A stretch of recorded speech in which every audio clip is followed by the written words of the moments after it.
नमस्कार, मैं हूं रश्मि पांडे और आप देख रहे हैं लाइव इंडिया टीवी। आइए नजर डालते हैं इस वक्त की बड़ी खबर। उत्तर प्रदेश में अब लगने लगा है कि भारतीय संविधान नहीं बल्कि एसपी कौशांबी का कानून चलता है। कौशांबी जनपद में वार्ड नंबर 24 से जिला पंचायत दलित प्रत्याशी शिखा सरोज पत्नी गिरीश चंद्र पासी की चुनाव प्रचार करते समय अकारण गाड़ियों को सीज कर दिया गया और प्रत्याशी के समर्थकों के साथ मारपीट और अभद्रता भी की गई। एक और दलित महिला भारतीय संविधान में मिली शक्ति और अधिकार का प्रयोग करते हुए चुनाव लड़ रही हो, फिर ऐसे में एसपी कौशांबी द्वारा दलित महिला प्रत्याशी और उनके समर्थकों से ये पूछा जाना कि आपको चुनाव लड़ने की इजाजत किसने दी, बड़ा ही हास्यास्पद सवाल लगता है। सूत्रों की माने तो इस क्षेत्र में एसपी का अपना ही कानून चलता है।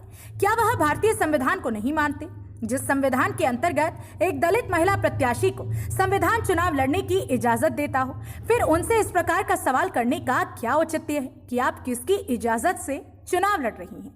ऐसे पुलिस अधिकारियों पर तो देशद्रोह का मुकदमा चलना चाहिए, जो खाकी और संविधान की कसम खाने के बाद भी संविधान की उपेक्षा करते हैं। सबका साथ और सबका विकास का नारा देकर प्रदेश के सत्ता सिंहासन पर बैठी योगी सरकार के अधिकारियों द्वारा सरकार की मंशा पर पलीता लगाकर सरकार की किरकिरी की जा रही है। यदि समय रहते योगी सरकार ने ऐसे पुलिसकर्मियों के विरुद्ध कड़ी कार्यवाही नहीं की तो भविष्य में उसे पछतावा होगा।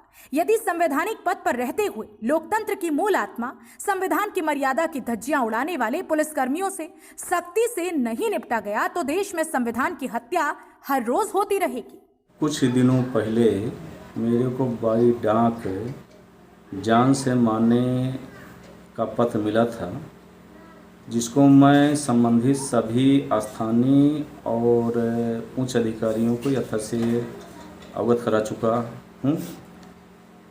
कोई सहयोग न करने के कारण विवश होकर कल मैं पहली बार मेरी पत्नी वार्ड नंबर 24 से चुनाव लड़ रही हैं। मैं रामपुर, पेरई, पिपराही और जलालपुर भर्ती केवल 4 जगह वर्करों से बीच करके मिल करके मैं आ रहा था, तो मखदूमपुर चौकी के जैसे ही मैं आगे बढ़ा, समय लगभग 7 बजे श्रीमान पुलिस अधीक्षक महोदय विद पुलिस बल के साथ आए और चूँकि नहर की पटरी थी, मेरे को वैसे भी स्लो करना था उनकी सुरक्षा के दृष्टिगत और सम्मान में, तो मेरी विधिवत की रोक करके मेरी तीनों गाड़ियों की विधिवत तलाशी ले गई।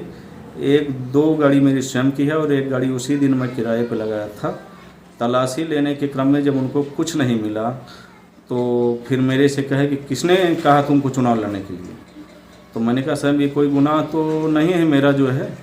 कहे नहीं, इनके तीनों गाड़ियों को सीज करिए। कहने के क्रम में पुलिस बल मेरे तीनों ड्राइवरों से खुद चाबी लेकर के हम लोगों को वहीं छोड़ करके गाड़ी लेकर के चले गए। मजबूरन हम लोग घंटों वहीं विवश होकर के साधन के अभाव में इंतजारी करते रहे। मेरे छोटे भाई रामचंद्र को जब फ़ोन द्वारा सूचना हुई तो वे 2 गाड़ी अपनी भेजे और फिर लगभग रात 9 बजे हम लोग 10-12 लोग थे घर आए।